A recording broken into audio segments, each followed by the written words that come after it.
আমার মনে হয় যে কেউ না কেউ আমরা আসলে সবাই কোনো না কোনো জায়গায় আমাদের আমাদের একটা না একটা দাগ আছে।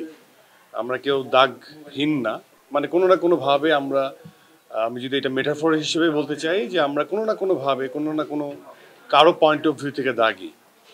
তো এটা একটা টার্ম যে দাগিকে আমরা কিভাবে রিপ্রেজেন্ট করছি এবং দাগি থেকে আমরা আসলে কি বোঝাতে যাচ্ছি। দাগিটা আসলে ওয়ান কাইন্ড অফ আমরা যেটা বলতে চাই যে যারাই আসামি তারাই দাগি। আমার সংলাপ যে জেলখানার যে একবার জীবনে জেলখানায় গেছে সেই দাগি সারাটা জীবন। It's a like perception.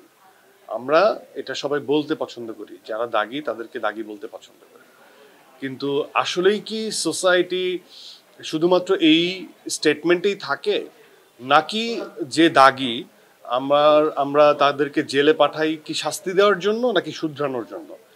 তো এরকম অনেকগুলো স্টেটমেন্ট এই ছবি থেকে আমার মনে হয় দর্শকরা বুঝতে পারবে এবং ইনারলি একটা কল আসবে যে আমরা যে যাদেরকে সচরাচর দাগি বলি, এই যে আমি যে দাগি হয়ে আসলাম, এর ভেতরকার মনের ইনার অবস্থানটা কি? সে কি ক্ষমা চাচ্ছে? সে কি ক্ষমা চায়? সে কি প্রতিশোধ নিতে চায়? সে কি আসলে বিনা দোষে গেল নাকি দোষ করে গেল? তো এই ধরনের অনেক প্রশ্নের উত্তর আসলে সিনেমাতে আপনারা খুঁজে পাবেন।